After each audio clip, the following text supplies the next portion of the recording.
Hi, I'm Marty Nemko, and this is the second in my series of tips from my forthcoming book, Careers for Dummies. The first one was on choosing a career. This one is on landing a job. First, I know definitions sound boring, but unfortunately, I need to define two things for you. A lot of people are confused between the terms networking and cold contact. There are two different approaches to landing a job, both of which are very helpful. Especially if you're just starting out and looking for a new career or you're changing careers to a new career. So networking is using the people you know to open a door for you, for that person in your network to introduce you to someone with the power to hire you or at least take you a step closer. So for example, let's say your former girlfriend who you're still on good terms with, um, uh, you know she likes you. You don't know all the people she knows or who her father or mother knows or whatever.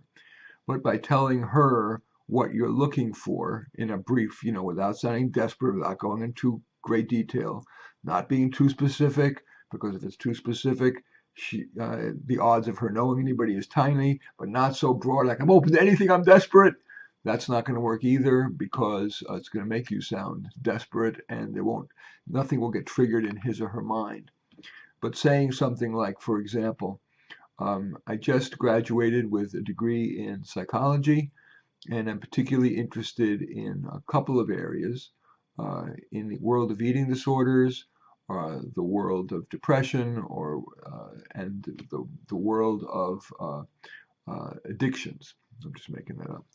Um, might you know somebody for either a company or a nonprofit or a government agency where I might be able to get my launchpad job to start my career? I may go to graduate school later, but for now, I'd like to get some work experience. So that was reasonably specific, um, reasonably short. And networking is telling those people, usually it requires identifying 10, 20, 30 people you know, friends, coworkers, um, professors, parents, relatives, even your hair cutter who sees people every day, telling them what you're looking for. And they're introducing you to someone, if only to give you some tips on what you might do, but perhaps even make you an inside candidate for an existing job or an upcoming job. That's what's called networking. I have not found, in my experience with clients, that it's worth taking the time to build a new network before the relationship is close enough for them to really go to bat for you. It takes too long. You're frustrated. You're looking for a job more quickly. Um, Same true with LinkedIn connections.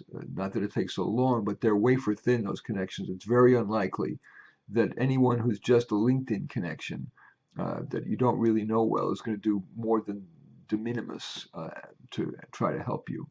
So that's networking.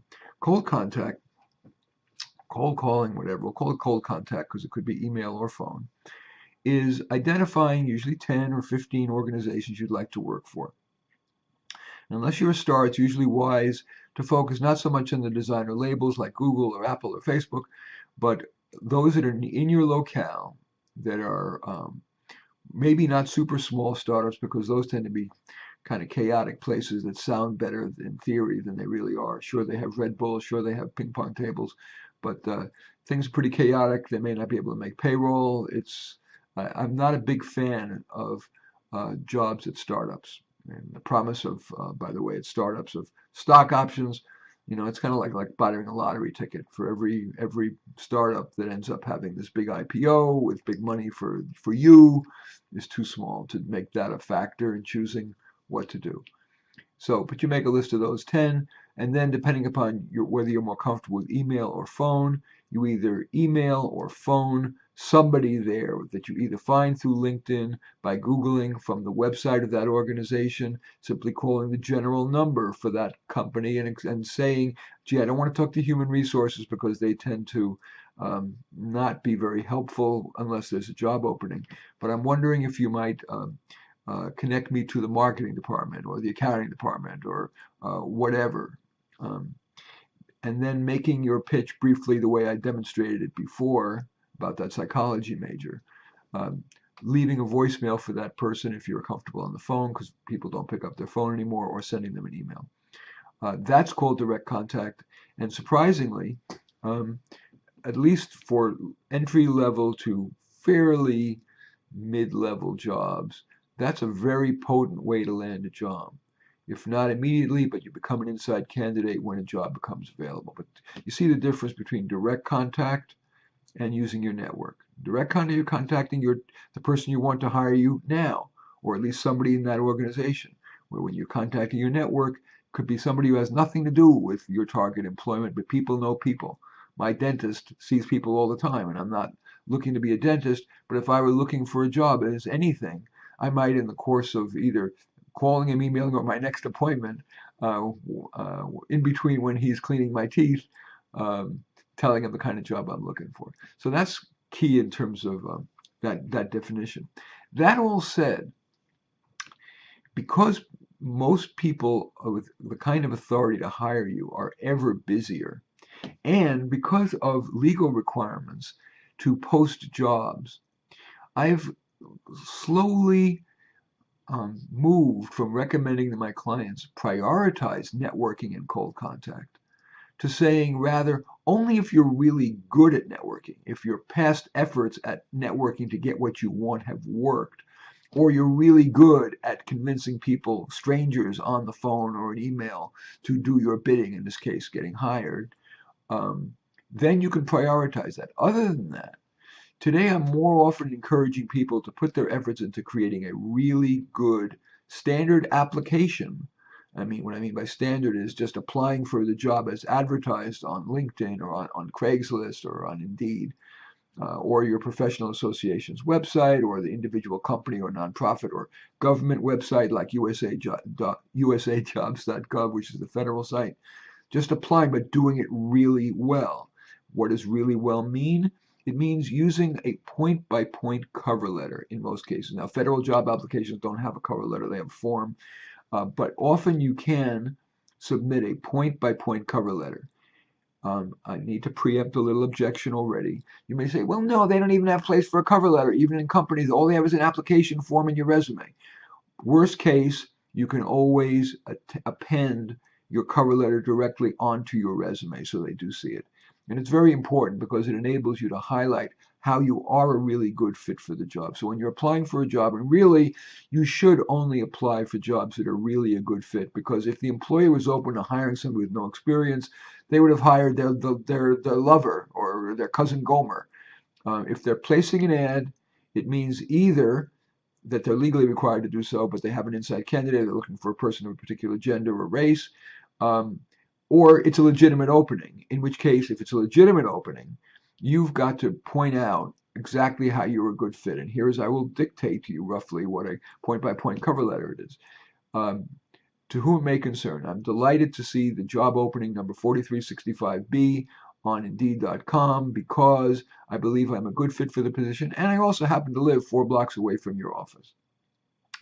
Then you list, word for word, what's in one of the requirements in the job ad. So you would write job description, and you would write word for word the job description for the characteristic that's in the ad that you best fit. And right underneath it, you say how I meet the requirement.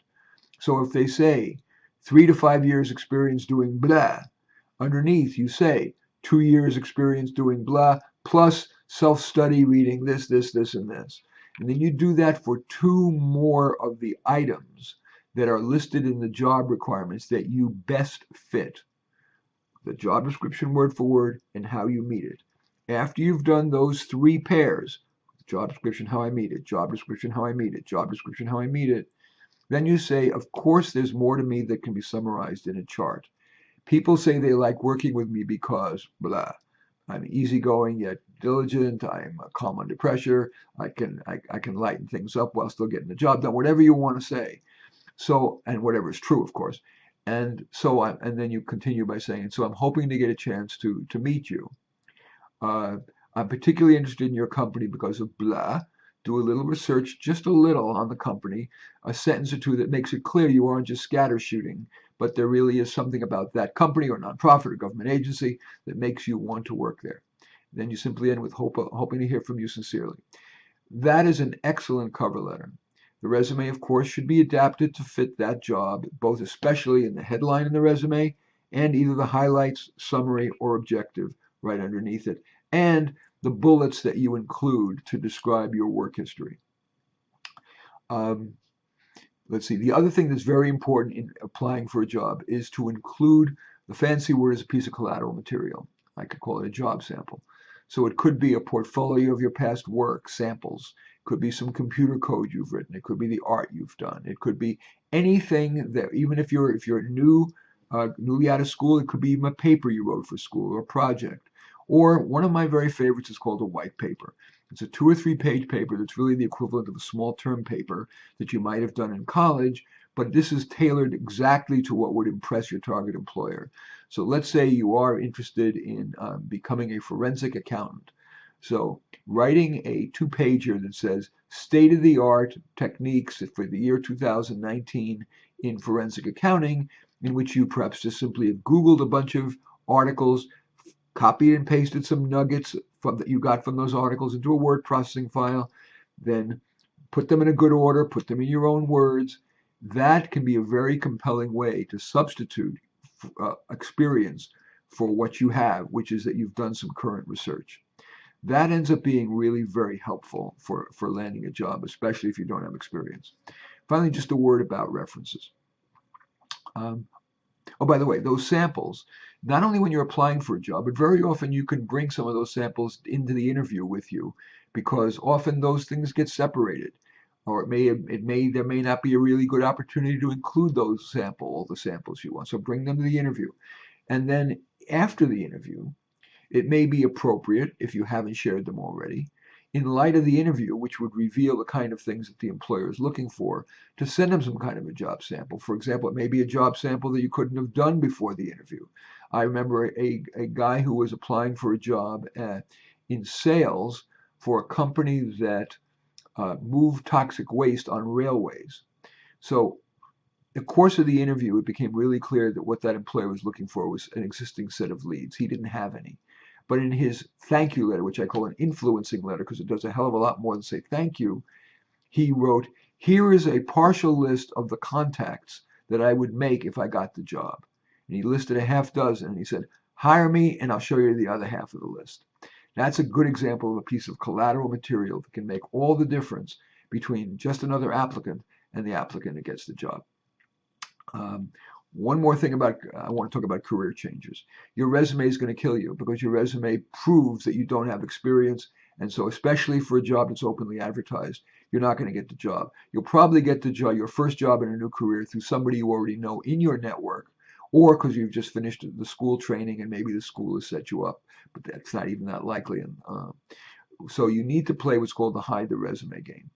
You want to try to get your employer, the potential employer's attention by not sending a resume, even if it's required. Certainly, if you're trying to network your way into a job or cold contact your way into a job, if you're a career changer, do not send the resume. It's going to be a death knell for you.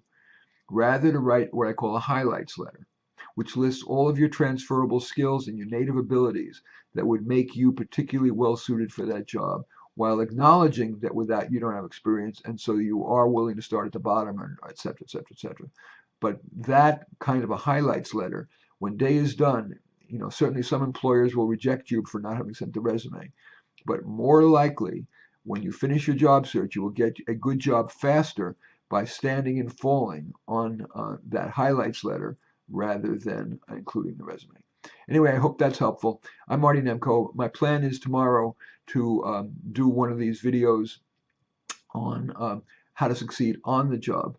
I'm also going to create a text version of this in Psychology Today, and when I post this video, I will have a link to that Psychology Today article. That probably won't be until tomorrow, which is going to be probably the 12th of February 2018 at around, I don't know, 8 or 9 o'clock. Anyway, I'm Marty Nemko, and thank you for watching.